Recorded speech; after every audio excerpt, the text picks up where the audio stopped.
Hello friends, welcome back to Shri Radha Rani kitchen. और कैसे हो आप सब? आई होप आप सब अच्छे हो। तो आज की रेसिपी कोई खास नहीं है, बस वही सादा सिंपल सी हमारी रेसिपी है, बट ये खाने में इतनी ज़्यादा टेस्टी बनेगी ना, क्योंकि हम इसको बनाएंगे एक नए ट्विस्ट के साथ। ठीक है, तो चलिए फ्रेंड्स बनाना शुरू करते हैं। तो इसके लिए हमने क्या किया था, यहाँ पे आधा किलो लिए थे टिंडे। आप इसको क्या बोलते हैं कमेंट में ज़रूर से बताइएगा।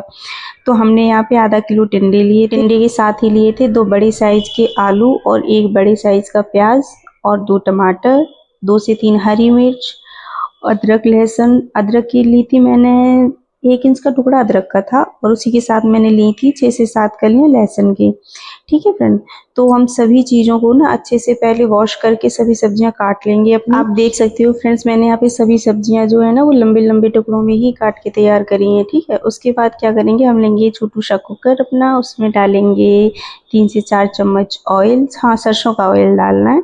उसके बाद उसमें डालेंगे आधा चम्मच जीरा, 1/4 चम्मच हींग। इसके साथ ही जब जीरा चटक जाएगा ना, उसके बाद हम डाल देंगे हमारा जो कटा हुआ प्याज रखा था वो।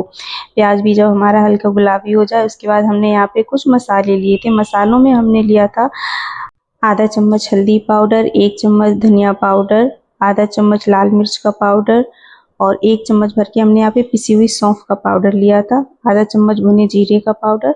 ये सारे मसाले डाल के थोड़े से पानी के साथ मैंने भून लिए। उसके बाद मैंने डाले थे टमाटर, जो हमारे कटे हुए टमाटर और हरी मिर्च रखे थे वो डाल देंगे, और उसी के साथ डाल देंगे हम 1 चम्मच नमक, ताकि हमारे टमाटर जल्दी से गल जाए।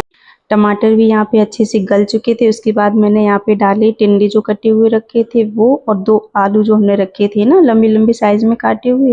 सभी चीज़ों को हमने डालने के बाद अच्छे से मिक्स करके, और हाँ, पानी नहीं डाला था, ऐसे ही बस कुकर का ढक्कन लगा दिया और लो फ्लेम पर बस हम इसको पकने देंगे। ठीक है, इधर जब तक हमारी सब्जी पक रही थी तब तक हम क्या करेंगे, रायता तैयार कर लेंगे। तो यहाँ पे मैंने एक खीरा काट के तैयार किया था, बारीक बारीक काटा था मैंने यहाँ पे। और उसके बाद लिया दही। दही को अच्छे से फेंट के मैंने उसमें डाले कुछ मसाले।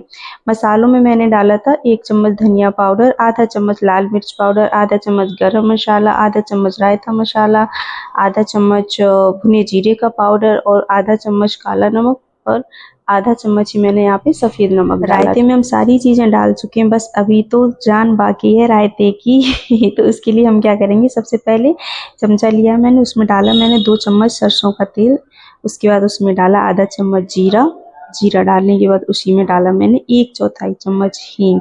जब दोनों चीज़ें अच्छे से चटक गई, उसके बाद मैंने डाला हमारे रायते में। देखिए हमारा रायता भी कितना टेस्टी बन के तैयार हुआ, और ये रायते की जो खुशबू थी ना पूरे किचन में भर गई थी। ऊपर से हमने डाला रायते में धनिया, और हमारा रायता भी बनकर इधर तैयार हो गया। इधर हमारी सब्जी भी बनकर तैयार हो गई थी। तो चलिए सब्जी को भी हम देख लेते हैं एक बार।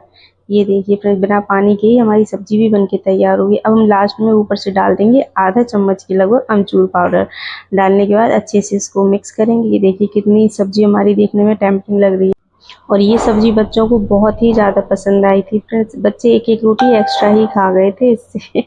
फ्रेंड्स, कभी कभी कुछ चीज़ें होती हैं ना जो छूट भी जाती हैं हमसे। जैसे हमने जब वहाँ पे जीरा और हींग डाला था ना सब्जी में, तब हमने वहाँ पे अदरक लहसुन का पेस्ट भी डाला था, पर वो मैं बताना भूल गई थी। तो फ्रेंड्स, आपको मेरी ये रेसिपी कैसी लगी कमेंट में ज़रूर बताएं। और हाँ, अगर आपको लगता है कि मैं यहाँ पे कुछ और अच्छा कर सकती थी तो वो भी प्लीज़ कमेंट में ज़रूर बताएं।